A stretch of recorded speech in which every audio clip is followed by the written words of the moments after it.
Give a warm welcome to Taylor F.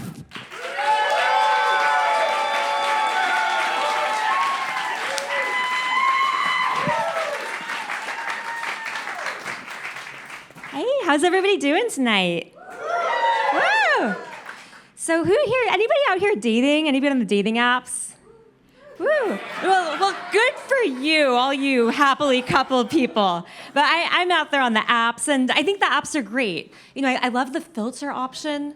You know, it's great. Like, if religion's really important to you, for example, you can sort by religion. I think that makes sense. You can also sort by race, and I think that makes sense if you're a racist. So recently I met somebody through the apps, and when we met in person, he was actually even better in person than his online profile. And that just never happens.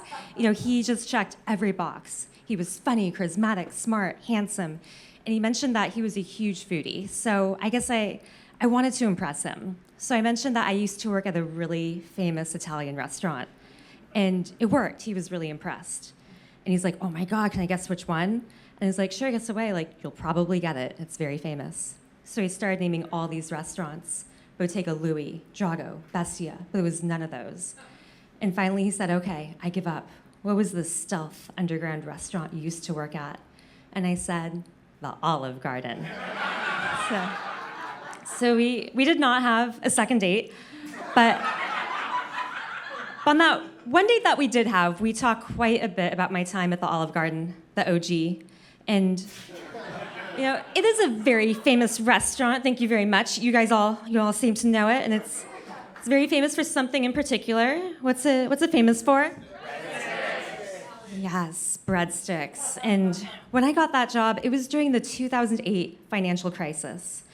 It was not a good time to have an education in the liberal arts. I found it mostly made me competitive for Quiznos and Subway, the sandwich arts. So, like, the fact that I had landed at the Olive Garden, a sit-down restaurant, like, I had overachieved. And my gratitude, it was as endless as the breadsticks themselves. And it wasn't just the paychecks I was grateful for either. Like, I really was so grateful for the sense of community. Because the Olive Garden has a very famous tagline. I bet you guys know it. When you're here, you're... family. I really embraced that. You know, it was a dysfunctional family, but it was still a family. And I leaned into my identity as a server so hard. I don't know if you guys have seen the movie Waiting from the mid-2000s. Yeah, that movie, it is such a classic, and it became my new favorite movie.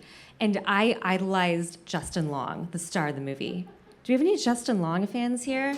Oh yeah, he is such a dreamboat, and like he just gets better with age too, like a fine 401k. And you know, as it turns out, my date, he had also seen the movie Waiting, so we talked about one of the most iconic scenes from the movie. It's when Justin Long gets this really shoddy tip, and he refuses to accept it, and it's such a power move. So hot. And so my date asked me if I had ever tried pulling a power move like that. And I told him, you know, almost. So it was a really hard day at the Olive Garden. Just every single table was really off.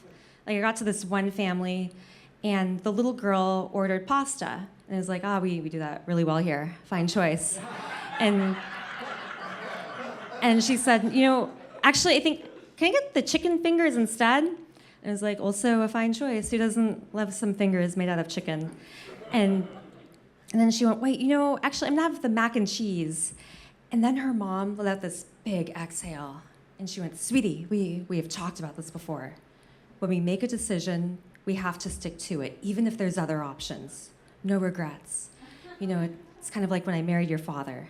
Like, and they were like, sure, there were other options, but when we make a decision, we have to commit.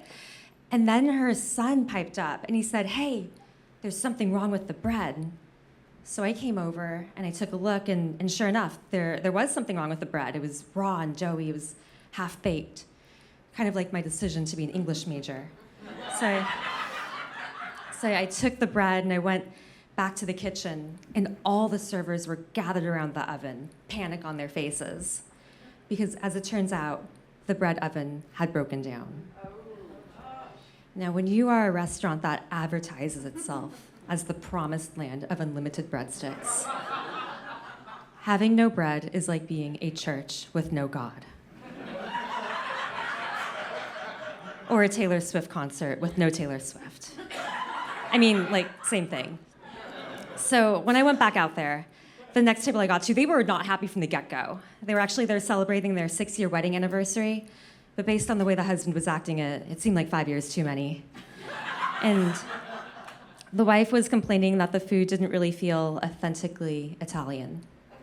You know, she traveled all over Florence, and there was no deep-fried lasagna on those menus.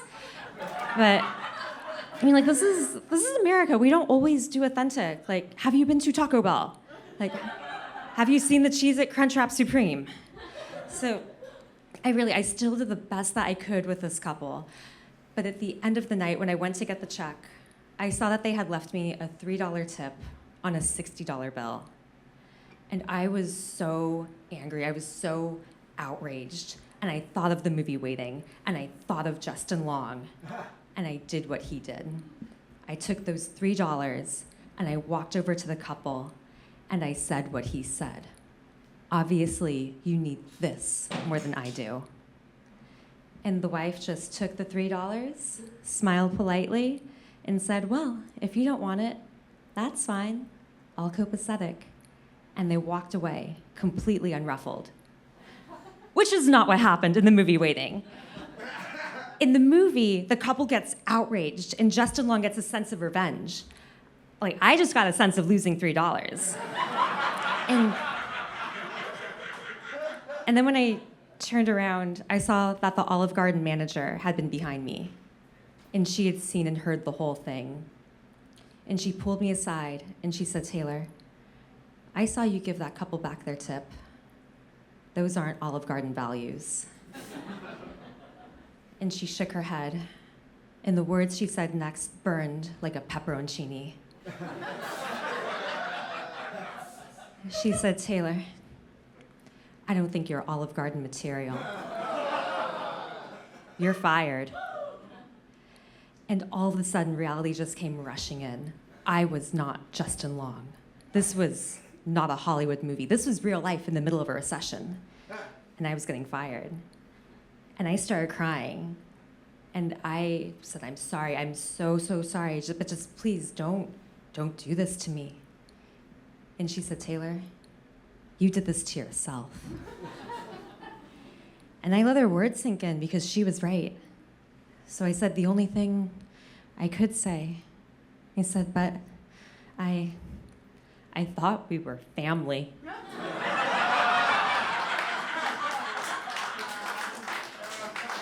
So after I told this story to my date, he just gave me this blank stare. And I asked him, are you judging me? And he said, no, I'm not judging you. I'm just trying to assess your character based on the story. And I was like, I think that's the definition of judging. And took this long pause, and I felt like I could just hear the thoughts going through his mind. If you're not Olive Garden material, how can you possibly be second date material? And when he finally spoke, he said, you know, I don't know if you should really be telling that story to people. Like it does not make you look good. Just a little dating advice.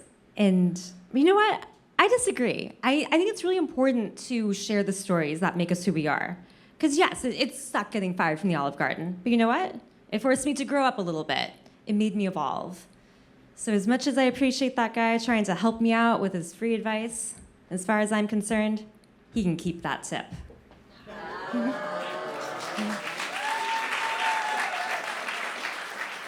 Thanks, everybody. I'm Taylor.